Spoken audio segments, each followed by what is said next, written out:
شریعت وہ نظام ہے جسے اللہ رب العزت نے نازل کیا.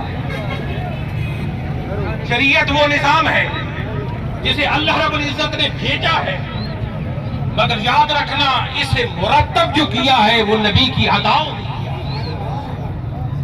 اللہ نے فرمایا نماز پڑھ، اللہ نے نماز پڑھ کے نہیں دکھائی، اب نبی نے ادا کی تو ہم. اللہ نے کہا حج کر، اللہ نے حج کر کے نہیں دکھایا، اب نبی نے حج کیا تو ہمارا حج ادا ہو گیا. نظام آیا تھا، اللہ نے بھیجا تھا، ہمیں پتہ نہیں تھا. اسے مرتب کرنے کے لیے اللہ رب العزت نے نبی کی اداؤں کو اپنایا ہوا ہے. جب نبی کی اداؤں کو اپنایا ہوا ہے تو ہمارے فرض بھی ادا ہو رہے ہیں، ہمارے واجبات بھی ادا ہو رہے ہیں. اور دوستو یاد رکھنا، قرآن بڑی کتاب ہے، جاویدانی کتاب ہے، لاسانی کتاب ہے، لافانی کتاب ہے. اس کتاب میں شک نہیں ہے. ذالک الکتاب لا ریب فیہ کا اعلان ہے، کتاب میں شک نہیں ہے. پر دوستو کلام اللہ ہے، اللہ کا کلام ہے، مگر جب تک زبان مصطفیٰ سے ادا نہیں ہوتا کلام اللہ کا ہے. مصطفیٰ بتاتا ہے یہ قرآن ہے، مصطفیٰ پڑھاتا ہے اقرا باسم ربک. مصطفیٰ بتاتا ہے یہ کلام اللہ ہے. ہمیں کسی اور نے وہ کلام اللہ نہیں سکھایا ہے، ہمیں سکھایا ہے تو مدینے والی نے.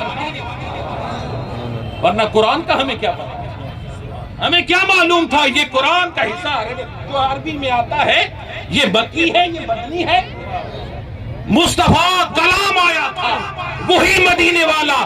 جب مکے میں ہوتا ہے تو قرآن مکی ہو جاتا ہے، وہی مدینے والا اٹھ کے مدینے چلا جاتا ہے تو قرآن.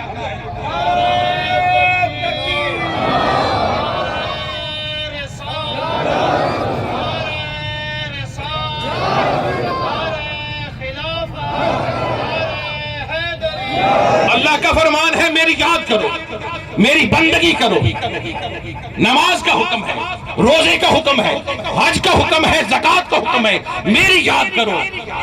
پر اللہ کوئی عبادت کر کے نہیں دکھاتا. کبھی اللہ رب العزت نے کوئی عبادت کر کے نہیں دکھائی ہے.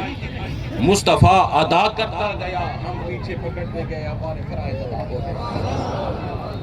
تو جتنی عبادات ہیں، جتنی ریاضات ہیں، جتنے احکامات شریعت ہیں، کسی اور نے نہیں سکھائے، مصطفیٰ نے سکھائے ہیں. اب مصطفیٰ کو درمیان سے ہٹا دو تو خالق اور مخلوق کے درمیان، اور مصطفیٰ درمیان میں ہو تو یارو خالق اور مخلوق کے درمیان.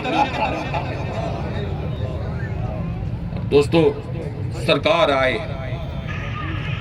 ہم نے دیکھا مدینے والا آتا ہے، مدینہ کی سرزمین پہ آتا ہے تو مدینہ کو عظمتیں مل رہی ہیں. کلام آتا ہے تو اس قرآن کو عظمتیں مل رہی ہیں. صحابی آتے ہیں تو صحابی کو عظمت مل رہی ہے. ولی آتا ہے تو ولی کو عظمت مل رہی ہے. اور حضرات گرامی قدر اہل بیت آتے ہیں تو اہل بیت کو عظمت مل رہی ہے. امہات المومنین آتی ہیں، مصطفیٰ سے تعلق جڑتا ہے تو ان کو عظمتیں ملتی ہیں. اور 12 ربیع الاول کا دن آتا ہے، یہ دن آتا ہے مصطفیٰ تشریف لاتے ہیں، اس دن کو عظمت مل جاتی ہے. دوستو غور کریں تو ہمیں یہ بتایا جاتا ہے، ہمیں یہ سکھایا جاتا ہے جتنا معاملہ ہے وہ مصطفیٰ سے تعلق کے ساتھ ہے. نہ خدا کا پتہ ملتا ہے مصطفیٰ کے بغیر، نہ قرآن کی سمجھ آتی ہے مصطفیٰ کے بغیر، نہ ہمیں احکامات شریعت کا پتہ چلتا ہے مصطفیٰ کے بغیر، نہ ہمیں عبادات و ریاضات کا پتہ چلتا ہے مصطفیٰ کے بغیر. جوں جوں مصطفیٰ کی اداؤں کو اپناتے جاؤ گے آپ کی شریعت کے احکامات کی. اور دیکھو یار، قوم میں کبھی تبدیلی لفظوں سے نہیں آیا کرتی. لفظوں سے، لفظ کے پیچھے ایک معنی ہوتا ہے اور معنی کے پیچھے ایک کیفیت ہوتی ہے. وہ کیفیت دل بدل کے رکھ دیتی ہے. دوستو آپ غور کریں اللہ رب العزت نے مصطفیٰ پاک کو کیا کیفیت عطا فرمائی تھی. 40 سال کی عمر میں اعلان نبوت فرماتے ہیں اور 23 سال کی کم عرصے میں پوری دنیا کے اندر 1,24,000 صحابہ پھیل جاتے ہیں. کیا کیفیت ہے یار. یہاں لفظوں کی بات نہ تھی, یہاں معنی کی بات نہیں تھی, یہ مصطفیٰ پاک سے محبت کا عالم تھا کہ اللہ رب العزت نے اتنے صحابہ کو اس دنیا میں بھیج کر دیگر جو صحابہ سے تعلق رکھنے والے تھے ان کو ہدایت دی. دوستو اس لیے خالد نے کہا تھا یہی ہے خالد اساس رحمت, یعنی مصطفیٰ ہی رحمت ہے. وَمَا أَرْسَلْنَاكَ إِلَّا رَحْمَةً لِلْعَالَمِينَ, تمام جہانوں کے لیے رحمت بنا کے بھیجا ہے. جہاں جہاں وہ رب العالمین ہے وہاں وہاں مصطفیٰ رحمت العالمین ہے. یہی ہے خالد اساس رحمت, یہی ہے خالد بنائے رحمت. نبی کا عرفان زندگی ہے, نبی کا عرفان بندگی ہے. نعرہ تکبیر, نعرہ رسالت, نعرہ خلافت, نعرہ حیدری, شہید میلاد النبی. یہی ہے خالد اساس رحمت, یہی ہے خالد بنائے رحمت. کون؟ مصطفیٰ. یہی ہے خالد اساس رحمت, یہی ہے خالد بنائے رحمت. نبی کا عرفان زندگی ہے, نبی مل جائے تو ایمان مل جائے. زندگی نام ہے ایمان کا, نبی کا عرفان زندگی ہے, نبی کا عرفان بندگی ہے. نبی مل جائے تو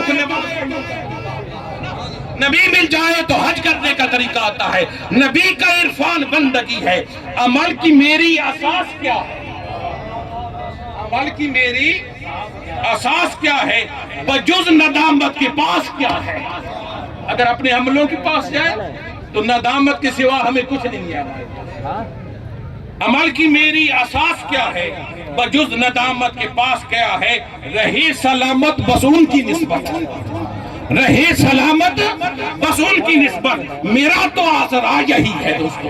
حضرات گرامی قدر, ہمارا آسرا کوئی اور نہیں ہے, وہ مدینے والا ہے جس کی محبت میں ہم جمع ہیں. وہی ہمارا محبوب ہے, اسی سے ہمیں محبت ہے. اور وہ محبت جسے ہم نے اس کے ساتھ کی ہے, اسی محبت کی وجہ سے ہمیں خدا دیا. اس لیے حضرت مجدد الفسانی فرماتے ہیں اے رب میں تجھے رب اس لیے مانتا ہوں کہ تو میرے محمد کا رب ہے.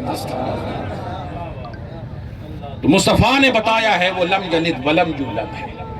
مصطفیٰ نے تو فرمایا گیا تو ان سے کہہ دے قل هو اللہ احد کہ اللہ ایک ہے. دوستو یہ ہے ہماری محبت. اس لیے سچ کہا تھا اپنا معیار زمانے سے جدا ہے. اپنا معیار, ہم اپنا معیار زمانے سے جدا رکھتے ہیں. ہم تو محبوب بھی محبوب خدا رکھتے ہیں. جس کی محبت میں جمع ہے نا, جو رب کا محبوب ہے حضرات گرامی قدر, وہی تو ہمارے ہی محبوب ہے نا. اسی کی محبت میں یہ جھنڈیاں لگی ہوئی ہیں, یہ سٹیج بنے ہوئے ہیں, یہ گلیاں لگی ہوئی ہیں, یہ علماء بن سور کے آج کیوں آئے ہوئے ہیں؟ یہ مصطفیٰ سے محبت کرنے والے ہیں. دوستو اپنا معیار زمانے سے جدا رکھتے ہیں. ہم تو محبوب بھی محبوب خدا رکھتے ہیں.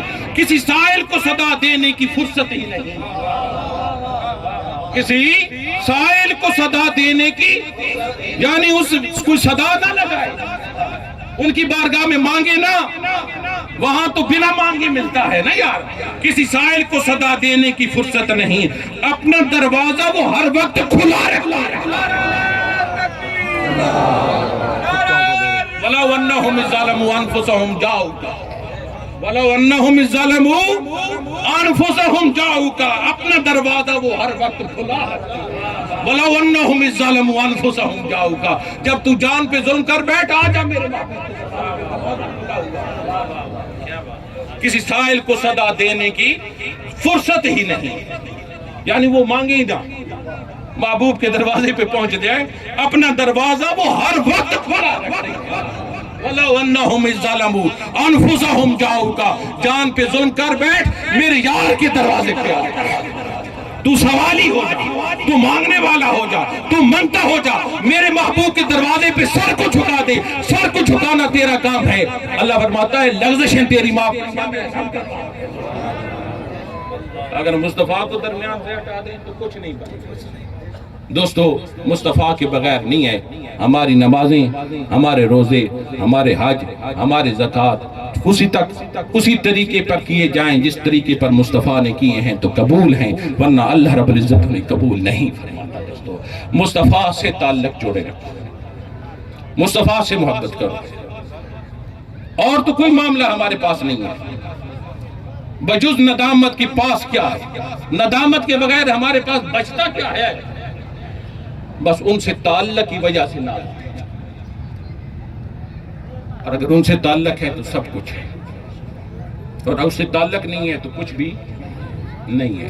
دوستو سرکار سے محبت کرو، اللہ رب العزت آپ سب کا آنا اپنی بارگاہ لا جزال کے اندر قبول فرمائے، حضور کی سچی غلامی عطا فرمائے، آقا علیہ السلام کی سنت مطہرہ پہ عمل کرنے کی توفیق عطا فرمائے۔ آمین۔ الحمدللہ رب العالمین والعاقبۃ للمتقین والصلاۃ